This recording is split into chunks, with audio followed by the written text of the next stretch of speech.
The first time my parents told me I was wasting my life, I had just finished a 16-hour shift in the emergency room. I hadn't slept in almost 22 hours. My scrubs were stained with dried blood, my hands still smelled faintly of antiseptic despite washing them dozens of times, and all I wanted was a hot shower and a few hours of uninterrupted sleep before doing it all again the next morning. Instead, I walked into my parents' house for my mother's birthday dinner. The first thing my father said wasn't, "How have you been?" It wasn't, "You look exhausted." It wasn't even, "Thanks for coming." He looked up from his plate and smiled. "Your brother just signed another sponsorship deal." I nodded politely. "That's great." Dad grinned. "Over $200,000. Everyone at the table applauded. My younger brother, Mason, leaned back in his chair with the kind of confidence that only comes from spending years being told you're extraordinary. "Actually," he said with a laugh, "it's closer to 250 after bonuses." Mom looked at him like he'd just won a Nobel Prize. "I always knew you were destined for something big." Then she looked at me. "So, how many lives did you save today?" She laughed after saying it. "Everyone else did too. Except me.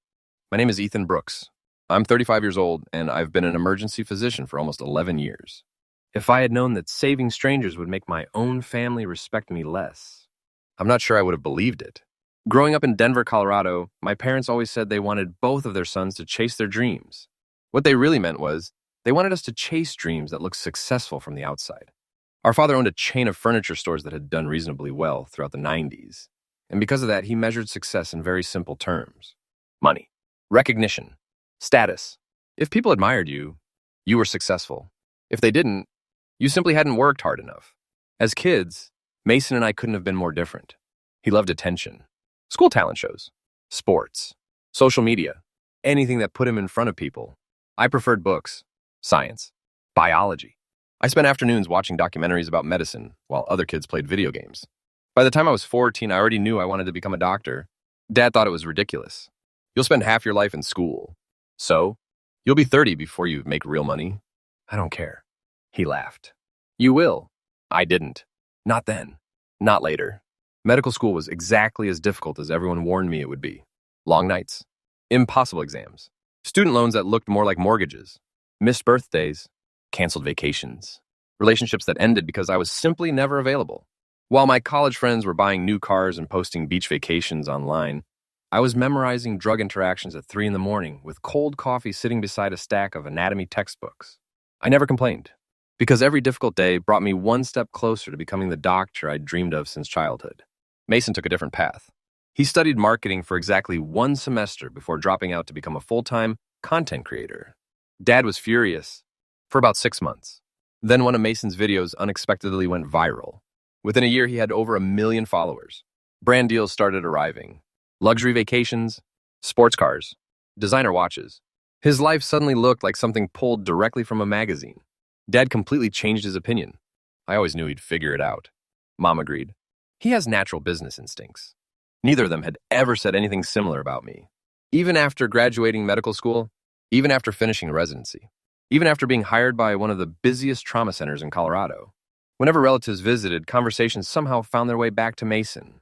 "Did you see his newest video? He's almost at 3 million followers. One company flew him to Italy. He's doing amazing." Then someone would eventually remember I existed. "Oh, right. Ethan's still at the hospital." Still, as though I'd eventually grow out of medicine. At first, it bothered me. Then work became too important to care. Emergency medicine has a strange way of changing your perspective. After you've watched parents say goodbye to children, after you've told husbands that their wives didn't survive surgery, after you've held someone's hand during the worst day of their life, you stop worrying about whether strangers think your career is impressive. The job changes you. Some shifts ended with laughter. Others ended with silence. I learned to celebrate tiny victories because sometimes that's all medicine allows. A teenager surviving a car crash. A stroke patient walking again. A little girl ringing the hospital's cancer bell. Those moments never appeared on social media. They didn't need to. They mattered anyway. About 4 years into my career, I met Olivia. She was an intensive care nurse with a sarcastic sense of humor and an incredible ability to remain calm while everyone else around her panicked. Our first conversation happened over terrible vending machine coffee at 2:30 in the morning after we spent 6 hours treating victims from a multi-vehicle highway accident. She looked absolutely exhausted. "So, you always look this terrible after work?" I laughed. "Only on weekdays." She smiled. "Good. I'd hate to think this was your best." 3 years later, we got married. Unlike my parents, Olivia never measured success by income. She measured it by purpose. Whenever I came home emotionally drained after losing a patient, she never asked whether there had been good publicity or recognition. She simply asked, "Did you do everything you could?" The answer was always yes. That was enough for her. Unfortunately, it was never enough for my parents. Every family gathering became the same conversation. Dad would ask Mason about sponsorship deals. Mom wanted updates on his travel schedule. Someone always mentioned another expensive purchase. Then they'd eventually turn toward me. "Hospital still busy?" "Yep." "Must be stressful." "It is." "I don't know how you do it." The conversation ended there. No questions. No curiosity. Nothing. One Christmas, Mason arrived driving a brand new Lamborghini. Dad spent nearly 20 minutes walking around it in the driveway. Neighbors came outside to look. Photos were taken. Champagne was opened. I arrived 30 minutes later because I had stayed late helping stabilize a child involved in a house fire. Nobody noticed I was late. Dad was still sitting inside Mason's car. That evening after dinner, Mom pulled me aside. "You know, what? You could probably make a lot more money if you opened one of those cosmetic clinics." "I don't want to." "Why not?" "Because I became a doctor to treat sick people." She sighed. "You're too idealistic." I smiled politely. "Maybe." A few months later, something happened that reminded me why I'd chosen this career in the first place. An elderly man arrived in cardiac arrest after collapsing at a grocery store. For nearly 35 minutes, our team performed CPR. We shocked him multiple times, administered medication, refused to give up. Eventually, his heartbeat returned. 3 weeks later, he walked back into the emergency department carrying homemade cookies his wife had baked for the entire staff. He hugged every nurse, every technician, every physician. When he reached me, tears filled his eyes. I got to meet my first granddaughter. For several seconds, neither of us could speak. No sponsorship deal, no luxury vacation, no sports car could ever compare to hearing those 6 words. A year passed, then another. Mason's audience continued growing. Television appearances followed, magazine interviews, business podcasts. Eventually, he launched his own energy drink brand. Dad proudly framed newspaper articles about him inside the family living room. There wasn't a single photograph of me in my white coat. One Sunday afternoon, Mom called. "Don't make plans for next month." "Why?" "Mason's receiving the Community Impact Award at the Grand Horizon Hotel." "What award?" "It's for inspiring young entrepreneurs." I congratulated him. Then Mom added something that made me pause. "The whole family will be there." Dad already invited local reporters. He says it's one of the proudest days of his life. I genuinely felt happy for Mason. He had worked hard. He deserved recognition for building a successful business. But hearing those words still hurt more than I wanted to admit. Not because my brother was receiving an award, because after more than a decade of working in emergency medicine, I had finally accepted something I spent years trying to ignore. No matter how many lives I helped save, it would never impress my parents as much as someone standing under bright lights holding a trophy. The Grand Horizon Hotel looked exactly the way you'd expect an awards gala to look. Crystal chandeliers reflected warm golden light across polished marble floors. Photographers moved from table to table, capturing smiling guests. And a string quartet played softly near the entrance, while servers carried silver trays filled with champagne and expensive appetizers. Everything about the evening was designed to celebrate success. My parents absolutely loved it. Dad spent nearly half an hour introducing Mason to local business owners, politicians, and reporters, proudly listing every milestone of his online career as though he had personally managed it himself. Mom followed closely behind, making sure everyone knew how proud she was. Meanwhile, Olivia and I quietly found our table near the back of the ballroom. Neither of us minded. We had both worked long shifts that week, and honestly, sitting away from the cameras sounded perfect. Olivia smiled as she looked around the room. "You okay?" "I am." "You don't sound convinced." I shrugged. "I've accepted that tonight isn't about me." She reached for my hand beneath the table. It never had to be. The ceremony began shortly after 7. One speaker after another praised local entrepreneurs, charitable organizations, and business leaders for their contributions to the community. Eventually, the host smiled toward the front row. "Our next recipient has inspired millions of people through creativity, determination, and innovation." The giant screens behind the stage filled with clips from Mason's videos. Luxury travel, fitness challenges, interviews, product launches. The audience applauded as he confidently walked toward the podium. I applauded too. Whatever my parents believed, Mason had genuinely built something impressive.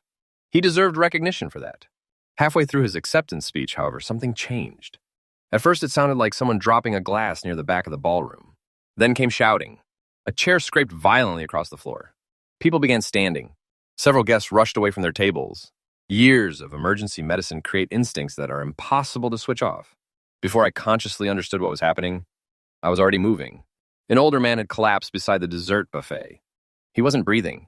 His wife was kneeling beside him, crying uncontrollably while several guests surrounded them, holding their phones instead of helping.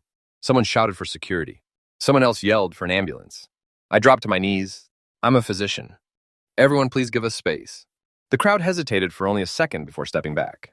I quickly checked for a pulse. Nothing. No breathing. No response. Olivia. She was already beside me. Years of working together meant we barely needed words. I'll start compressions. She immediately understood. A hotel employee arrived, carrying an automated external defibrillator. Perfect. I opened the man's shirt while Olivia began powerful, rhythmic chest compressions. The ballroom had become completely silent. Only the sound of compressions echoed across the room.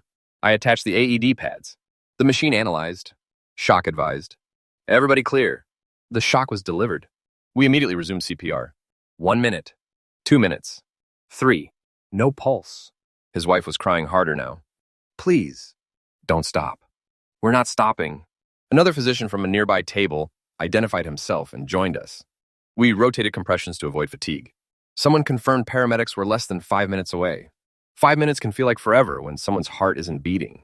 I refused to think about the audience. The cameras. The awards. Nothing else mattered. Only the man lying in front of me. Another rhythm check. Another shock. More compressions. Then, a weak gasp. Olivia looked at me. I've got a pulse. I immediately checked. She was right. Weak. Irregular. But there. The room exploded into applause. I barely noticed. The paramedics rushed inside moments later, taking over care before transporting the man to the nearest trauma center. Only after they left did I realize hundreds of people were still standing. Watching. Completely silent. The award ceremony had stopped. The master of ceremonies slowly walked toward me. He paused. I don't think any of us will ever forget what we just witnessed. I shook my head. I was just doing my job. Before I could return to my seat, the elderly man's wife suddenly walked back into the ballroom. She had forgotten her purse. The moment she saw me, she wrapped her arms around me and started crying. You gave me my husband back. For several seconds, the entire ballroom stood without saying a word. There wasn't a dry eye in the room. Even Dad looked stunned.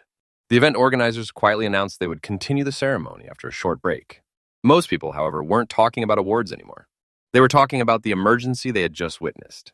Several guests approached to thank me. Others simply shook my hand. One reporter asked for an interview.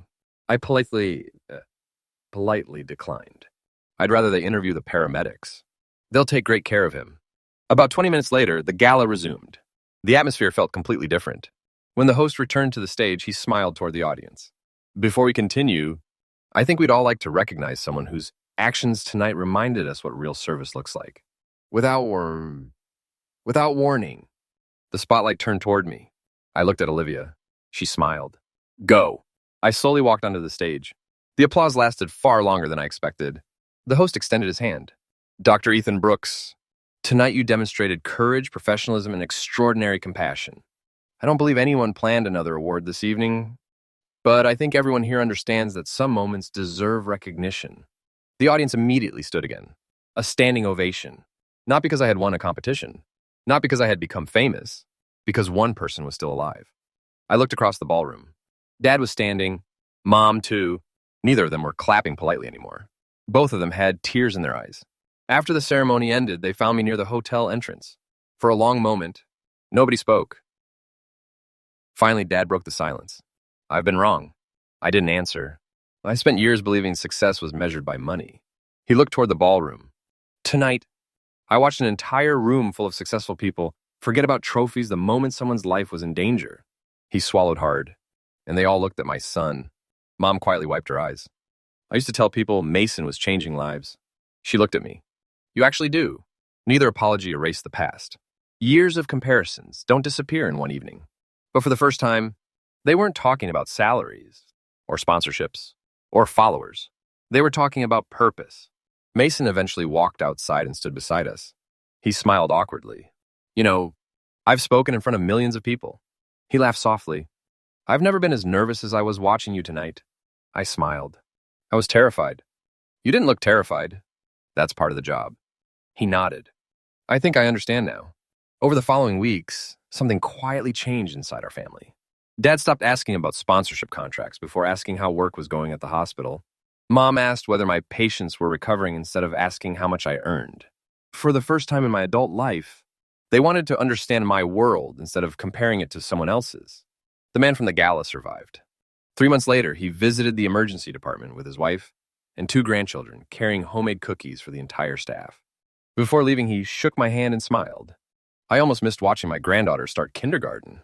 That sentence meant more to me than any award ever could. Looking back now, I don't think my parents loved me less than my brother. I think they simply misunderstood what success looked like. Some careers produce headlines. Others produce second chances. Some people build brands. Others quietly build tomorrows for families they'll never meet again. Neither path is easy. Both deserve respect. But if I had the chance to live my life again, if I had to choose between millions of followers or hearing one grateful family say, "Because of you, we still have him," I would choose the hospital. Every single time,